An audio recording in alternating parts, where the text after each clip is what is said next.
People look at you like something's wrong, like is everything okay? I needed a hat, no cap, you know what I mean? So I think at least it made everyone focus on the rap scene, which was what we was there for, you get what I'm saying? that check is mad. Don't even pull that out again. That check is mad. What's going on, people? It's Avelino, Young Five. It's your boy Avelino Wretch 32 and you are watching 10 Fits with GRM.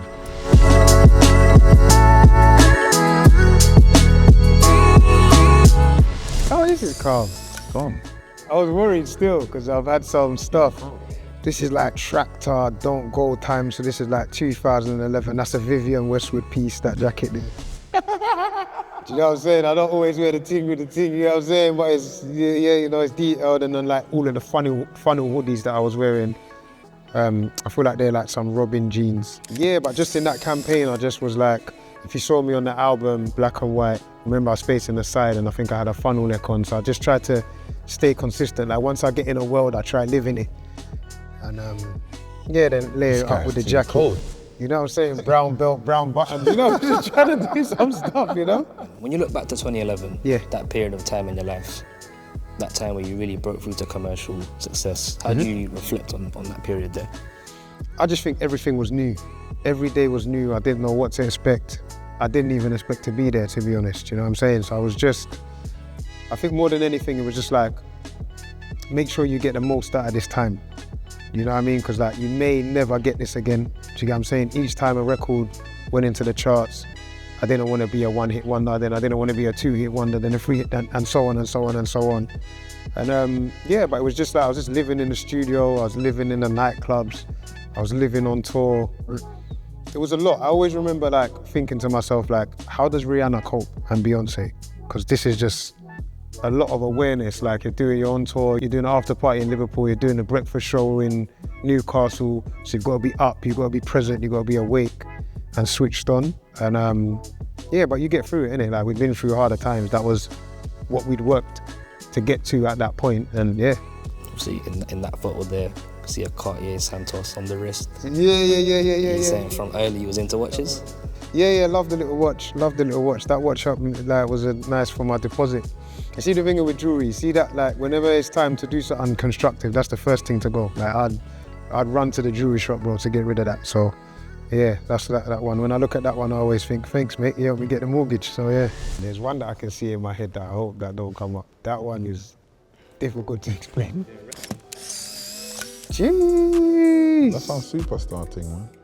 Yeah, where were these pieces from? I believe, there was a shop in Manchester, and for the life of me, I feel like it was called either Intro or Delusion.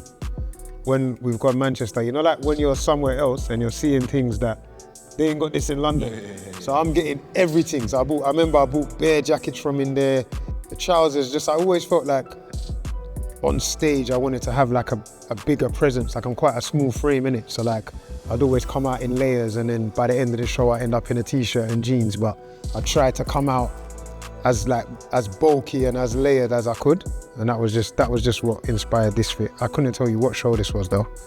What do you think about that fit there? Yeah, it makes sense. That's some superstar mode shit. That's stage show. You know what I mean? Stage time business. Do you know what I'm saying? No howlers. I ain't seen a howler yet. So far, so good. Yeah. That's cool though. I can't even remember, bro. I don't remember nothing about this, bro. This is 2014. Yeah. So where was you shopping for your clothes these times? If I'm honest, bro, for the life of me, I couldn't tell you, bro. On God. Like this is, I don't think I'm making any dough at this time like that. You know what I mean? Probably some change or whatever. I know I like that pinky ring though. Yeah, I know I liked it because I made sure it was in the shop. What age did you decide you wanted to start rapping? Probably like 14 or 15. Probably made some bars at 14. The bars weren't so great, but... You can't remember it? Nah. I tried. Nah, do you know, nah. You're good content still. Yeah, I can't, for the life of me, bro. I know which one of mine you got. Hey, listen, I thought the second one was a howler. Oh, you thought that was wrong? Yeah. That was crazy. That one's super wild. That's your howler then, yeah. And maybe the rest of the world is fine. You didn't dig, boy. You didn't dig. That's the howler then. You're cheating. Yeah, I'm good. Yeah. Cool. Gonna go to 2014 again. Jeez. Yeah, that's tidy, bro. 2014, that's the Vivian Westwood. hat, because we're at the Q Awards, British ceremony, you know what I'm saying? Okay. There's 2 AR chains on, you know what I'm saying? We're always recorded as the family. Because of the picture, I can't remember the trousers, but it's a sick material, you know, one of them coats that's the nice, clean material. So yeah, I'm going to awards ceremony, but I let them know I'm a rapper, so I wear the jewelry. You know what I'm saying? Vivienne Westwood for the UK, and yeah. I feel like that top hat became a bit of a staple look for you around them Yeah, times. do you know why? It's funny because we were talking about this the other day. You know when because remember I'm growing my hair, but it's not there yet, or hair yet. Do you get what I'm saying? So you know there's an awkward stage here when you got locks, yeah, that it's like, You can't just cut. People look at you like something's wrong, like is everything okay? You know that when I'm seeing people at that time, like, yo man, you're still doing this music thing, and like I'm good, trust me, I know what I'm doing, you get what I'm saying? So it's like, you know what, to just cut that awkward conversation out, let me wear a hat. So then I just found as much different type of hats, and then this one, like Vivienne Westwood, I got a few of them in different colours. And then just found a few fedoras and whatnot, yeah. So around like 2014 times, you know, Always Recording was quite an iconic piece of UK rap history. Like, what's the story behind Always Recording? Who was involved? Always Recording was started by like a bigger brother of mine from the ends called Bath. Mark Arusu, like there's a few, Nathan Finn, like there was so much, you know what I'm saying? My Bath was like, it was Bath's idea, Bath's baby.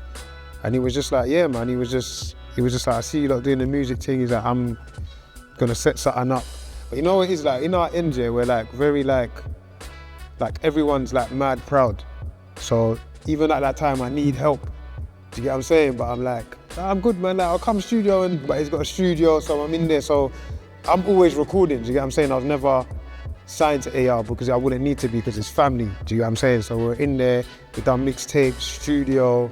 It's a proper family setting, do you know what I'm saying? Obviously Chip was taking off at the time. To be fair, you know, like some of the best times in music where it's just like, there's a studio and there's a hub and everyone can just come and record. You know what I'm saying? We lived in that studio, man. So we literally was always recording, you know what I'm saying? So them like, wearing them chains for me is not just like an imprint of a label or anything like that. Like these are, you know when they say blood diamonds, they're not blood diamonds, but these are my blood's diamonds. Do you know what I'm saying? This is my brother. So, yeah. You say like, how many of them chains were in circulation around them times? They were bad. How much of them were there? P? It was like 8 to 10 still. Yeah, there was a lot. And then even Chip, when he had his CM as well, there was a lot of them still. Cool. This is the giant one.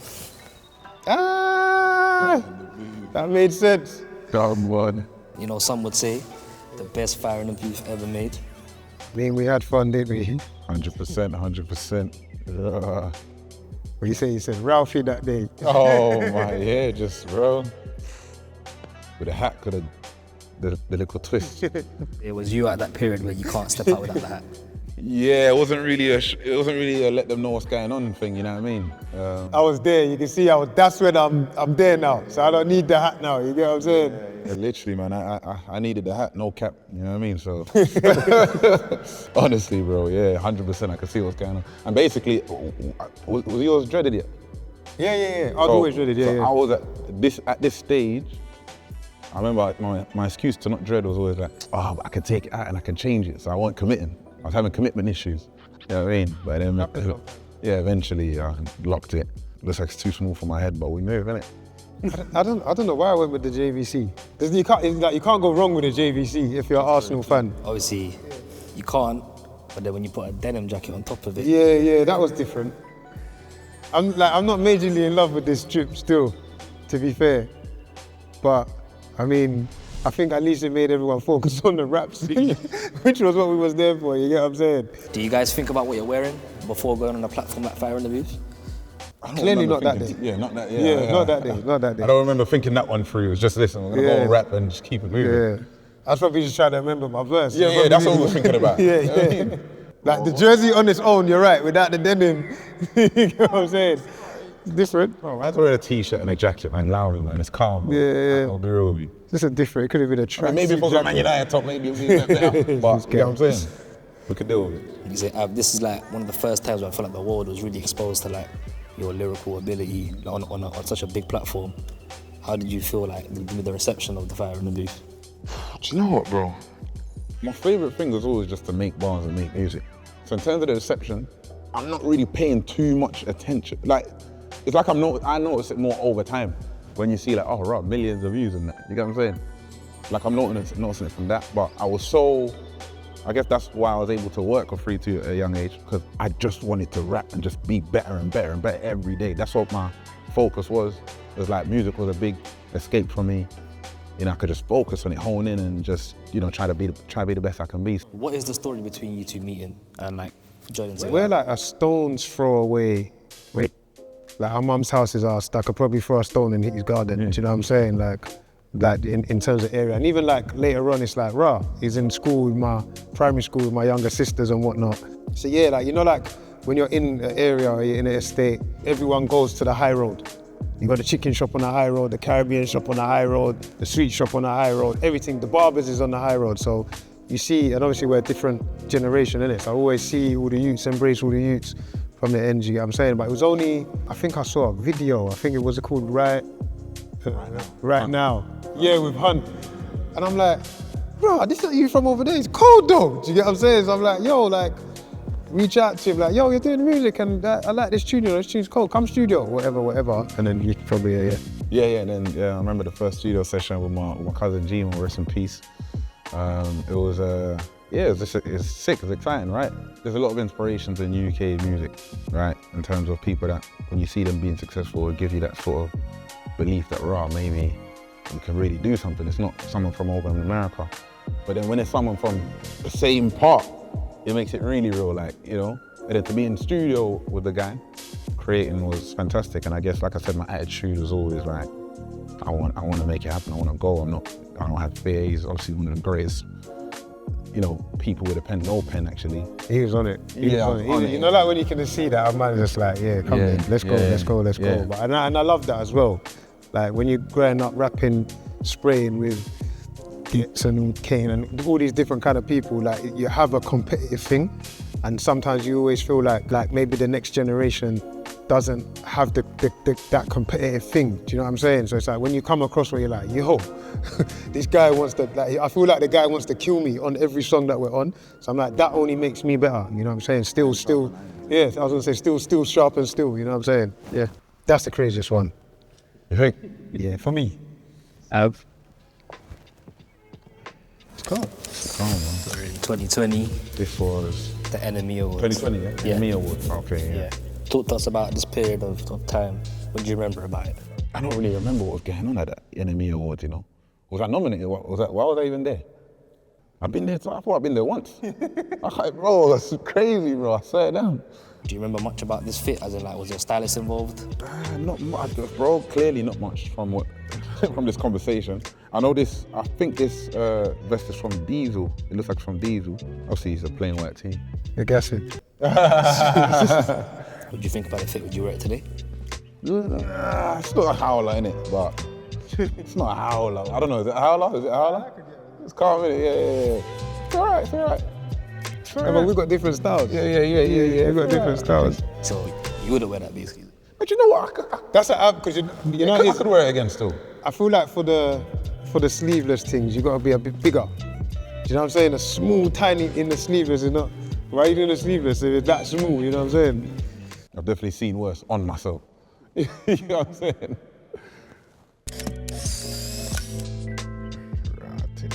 That's for a photo shoot. I ain't gonna hit the road like that. You get what I'm saying? That's for a photo. I was still a magazine shoot. Orange shirt, you know? Yeah, Congo. That's where the Congo came out. I don't mind this shirt on a Congo. Young Fire shirt. Yeah, that's a Young Fire shirt, you know what I'm saying? I think, listen, for a photo shoot, you can do that type of expansive, expressive, whatever. I don't mind it, it's cool, quite interesting, isn't it? I'm definitely not gonna hit the road like that. So you say if you went to a gala or like an award show? No. You can never step out on that one? Nah, not for me, no. Yeah, on a normal day, I'm straightforward, man. I keep it simple, man, on a normal day. But then again, I do have one or two bits that I'd wear that's like, that's an Avelino piece. You get what I'm saying? It's got a bit of that Congo in there, that, you know what I mean? That controlled Congo, you know? But yeah, that, like for example, that's on set, you can give it a go or whatnot. I ain't gonna rock up at Freeze Yard or we're gonna step out in that because Freeze gonna say, where you think you're going? Do you get what I'm saying? That's cold. That's cold. You're not feeling that. You're not feeling that one. He's not feeling that one. Are you mad? Charles Jeffrey Loverboy, that's cold. What was the inspiration behind That this? jacket is mad. Don't even pull that out again. That jacket is mad. What was the inspo behind this one, bro? This is a photo shoot around my album, God Save the Streets, you get what I'm saying? The whole theme sort of like, you know, rap's the new punk, you know what I mean? I'll cut a long story short. Once upon a time in this country, the working class people, the music, one of the music that represented that culture was punk, you know what I mean? Anti-establishment, F the government. I had mosh pits at the shows, Vivienne Westwood making the clothes. Today, you got mosh pits at the rap shows, you know what I mean? And trap star called Tease is making the clothes and Anti-government. yeah, Stormzy saying fuck Boris or whatever, like the Brits, etc. So, you know, that's the link we made, and I was just embracing, embodying that energy all round, hence the red hair, of course, yeah, I mean, I just went all the way. Yeah, bro, I think that jacket's, I'm vibing with it, bro, I'll be honest with you. So you're stepping out with that one there? Yeah, 100%, 100% I step out with this, 100%. You're mad. I wear that in yard. Ah, come on, clean. Cloth surgeon on the underpiece on the suit. You know what I'm saying? A little overcoat. You know, a very stylish and elegant look. Yeah. How do you go about choosing your formal wear? I think for this was a shoot for Black and British. So I was just going for like something that's quite regal, like a distinguished gentleman, you know what I'm saying? So thought that, you know, like the overcoats, wear that over the suit. Cloth surgeon suit is a nice material. Literally was in the studio with Sims making some music and I could just see the image. I was just like, one day, like, imagine if we back to back, but our hairs were locked together. And I just thought, yeah, so it's like to see it come to life was sick. Like blessed to Sims for trusting me as well. That's a Bianca Saunders piece. She's my cousin, that's not my cousin, but she's my cousin. Big her up, she's British fashion designer, she's cold. Where would you rank this look of all the fits that you've worn across the years? I think top 10. Yeah, top 10. What would you say is the best fit you've ever worn? I think it's the pink blazer I wore on my 40th. The Pink Panther thing, you know what I'm saying? Black Panther and the pink blazer, you know what I'm saying, and the Pink Panther. That is just like quite a statement piece, do you know what I'm saying? You can't bring that out all the time. So for the 40th, it's very, very fitting. Obviously, Black and British is a really powerful conceptual song. How did it all come about? Just within the album Home, I just always had like a few ideas of titles or a few ideas of concepts, and like Home Sweet Home being one, thinking about Kano, like what that album meant to Black British people or to British people or to English people, London people, whatever. And I think Black and British, I wanted that to be the summary, and I wanted people to really identify with myself on that record. And then I think luckily, I got to, Benjamin and AD proper iced the chorus, and I was fortunate enough to get Sims to bless it, because sometimes it's nice to have the male and the female perspective, do you know what I'm saying? Like as men, we've got our own Black and British experience, our own struggles, our trials, our tribulations, but the females have it as well. So it was nice to hear from her standpoint. I think just that was really the icing on the cake for that song. What would you say is your favourite music video that you've done? Favourite music video that I've done? I really don't love videos. Honestly, my favourite music video that I've done is the video for His and Hers, because I'm not in it. Funny story, I wrote myself in it and then took myself out. Like I had a part, because they were driving, having domestics on the street. And then obviously, when you're arguing with someone, you're not looking at the light. So I was in a car behind, bibbing them like, move your car, there. And then when I looked it back, I was just like, bro, you're just being self-serving. That you've told a story that isn't about your life. You don't need to involve yourself in it. And sometimes that's how I feel. Do you have a favourite music video of yours? I like It Ain't Nights in the 15, but Higher Power definitely. My favourite video that I've done, Yeah. What was the story behind Higher Power? Higher Power, I think it's mainly about bringing lyrics to life, you know what I mean? It's, sort of figuring out my artist's direction, and we're really powerful with our words, and it's like, let's actually make the video treatment out of what you're saying. Let's create the scenes and setups, from the bars. Jeez! Comfy on my ones. Talk to us about the creative behind the cover. Bro, so with this album's called Home, but with a question mark. I was obviously frustrated about the Windrush generation, how they were treated, people being deported, being sent back to their home that they haven't been to in 40 years. it got me thinking about the concept of home. So I'm like, if you've lived here for longer than you've lived somewhere else and then they deport you and then they use the words, we're sending you back home, does that even make sense? Where is your home? You either have two homes or none. Then that got me thinking, where is my home? And then I was like, we're like hybrids of, we were born here, but if you miss a penalty, it's go back to your country. But when you score, you know what I'm saying, then you're the main man for England. So then that was confusing. So then I was like, imagine a Jamaican zinc fence or a Jamaican shack, but in the area that I grew up in. So we literally built the shack in my old estate and just tried to make the colours blend in. That ended up being the colour palette of the album and whatnot.